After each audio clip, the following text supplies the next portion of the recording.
Maëlutine Buffa, je te trouve là dans la manif ici des étudiants, derrière les cheminots. Aujourd'hui, et tu es présidente de l'UNEF à Lyon. Aujourd'hui, où en sont les étudiants? Où en est le mouvement? Là, actuellement, en fait, on voit que de plus en plus de facs elles commencent à se mobiliser. Par exemple, à Lyon, qui? Comment? Par exemple, à Lyon, quelle fac? Je vois qu'il y avait une banderole de Lyon 1. Ouais, c'est ça. En fait, c'est les trois facs qui commencent un peu à se mobiliser. Ça passe déjà par tout simplement des comités de mobilisation aussi entre les facs. C'est-à-dire qu'il y a déjà, en fait, on veut mobiliser un maximum d'étudiants. Du coup, derrière aussi, on crée des comités de mobilisation. Derrière, chaque étudiant, il peut aller, il peut tout simplement se mobiliser et choisir un petit peu aussi finalement ce qu'il veut faire pour l'université. Derrière, là, on est aussi dans une démarche d'informer les étudiants un maximum parce que, comme on peut voir dans certaines facs, justement, ça prend et on voit réellement que ça fait plusieurs mois que ça commence à bouger, on voit qu'il y a des facs qui sont bloquées. Et en fait, finalement, là, le mouvement, il est en train de prendre. Il est encore naissant, mais il commence à venir, et ça se voit, nous, on le voit. Déjà, comme j'ai dit, ça passe par l'information, parce que le problème, actuellement, c'est que les étudiants, ils ne sont pas forcément informés de ce qui se passe. Ah, justement, quel est l'objet de fond de la contestation des étudiants? Pour que la population comprenne un petit peu ce qui se passe. En fait, actuellement, le gouvernement, il veut mettre en place un plan étudiant. Et le problème de ce plan étudiant, c'est qu'il vise aussi à instaurer la sélection à l'entrée de l'université par le biais d'attendus. Donc là, ça se voit actuellement, on a des lycéens qui viennent nous voir parce qu'ils doivent rédiger énormément de lettres de motivation, qu'ils ne savent pas forcément faire parce qu'ils n'ont pas eu on leur a pas montré comment faire. Derrière, c'est des lycéens qui vont être tout simplement sélectionnés. Souvent, les lycéens les plus précaires ne pourront pas accéder, mais ça c'est même les étudiants les plus précaires ne pourront pas accéder à leur filière, tout simplement parce que y a des attendus qui sont demandés, et ces attendus, finalement, ça peut être avoir eu un cours de droit universitaire au lycée, sauf que tous les lycées ne peuvent pas se permettre tout simplement de se payer un cours de droit universitaire. Du coup, déjà de base, ça va créer des inégalités entre les lycées, parce que entre un lycée qui n'aura pas les moyens tout simplement d'offrir ça à ses étudiants, à ses lycéens, il va y avoir des lycéens qui vont se retrouver au carreau. Et d'ailleurs, finalement, c'est sélectionner les jeunes à l'entrée de l'université. Le problème, les jeunes, ils vont pas pouvoir choisir leur filière, et ça c'est pas normal.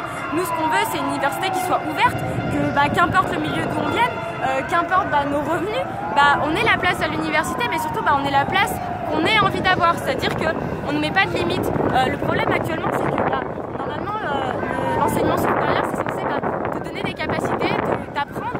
C'est censé être un endroit en fait où tu y vas pour justement avoir des connaissances. Sauf que là aujourd'hui, ce qu'on nous demande, c'est t'as des connaissances de base, mais avec ces connaissances de base, tu peux pas aller partout. Sauf que c'est pas ça. Nous, ce qu'on veut, c'est que qu'importe les compétences que tu as de base, si tu puisses apprendre de nouvelles. Et ça, c'est toi qui décides dans quelle filière tu vas aller pour choisir finalement les compétences que tu vas avoir, que tu veux apprendre. Et ça, c'est pas normal en fait que l'apprentissage maintenant il soit sélectionné à l'entrée de l'université, et que en fait c'est ça, c'est-à-dire que les étudiants précaires, les étudiants qui n'ont pas forcément les attendus, j'ai vu il y a des attendus qui sont avoir un certain niveau de langue, ça va aussi du coup peiner les étudiants qui sont étrangers, qui n'ont pas forcément un niveau de langue suffisant en français. Normalement c'est pas censé être un critère. Ce que je veux dire, c'est justement on est là pour apprendre, et c'est pas censé bloquer, et c'est pas censé t'empêcher d'être. En deux mots, là le mouvement est enclenché déjà depuis plusieurs semaines. Il va arriver les vacances de Pâques. Après, ça va être la fin de l'année universitaire, les examens. Qu'est-ce qui va se passer? Là, pour l'instant, on ne peut toujours pas se prononcer sur si loin.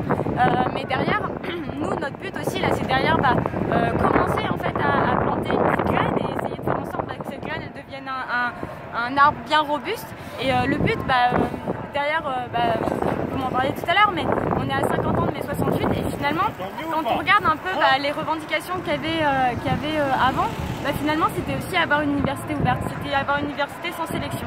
Est-ce qu'on sent que ça prend chez les étudiants justement, là, 50 ans après 68? On commence à le voir en fait, on commence à se rendre compte que les étudiants ils sont pas non plus indifférents à ce qui se passe. Parce que déjà ça touche aussi des choses de tous les jours, soit par exemple la compensation annuelle, le fait que si tu es 8 au premier semestre, trimestre et 12 au deuxième, bah, tu as quand même ton année, mais c'est les rattrapages aussi. Et là, le gouvernement, en fait, il s'attaque à la compensation, au rattrapage. Du coup, bah, ça aussi, c'est des choses qui touchent directement les étudiants. Il y a énormément d'étudiants qui ont réussi à avoir leur année comme ça, et finalement, bah, c'est des étudiants qui réfléchissent et se disent, mais en fait, si cette loi passe, et si cette réforme passe, bah, en fait, j'aurai pas ma place à l'université.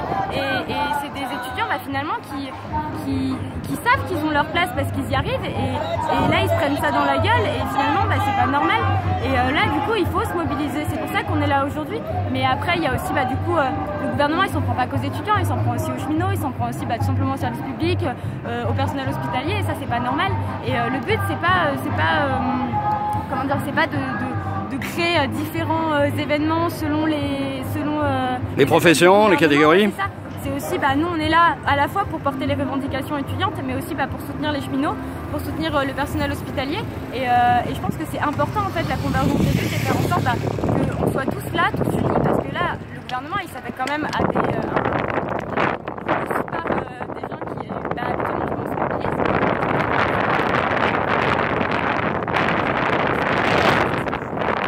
La SNCF, je pense que c'est même pas la peine d'en parler. On sait qu'ils se mobilisent, et je pense que, bah, là, ils s'attaquent quand même à du Mastac, et si on se met tous ensemble, bah, je pense que, ouais, effectivement, on peut réussir à obtenir quelque chose.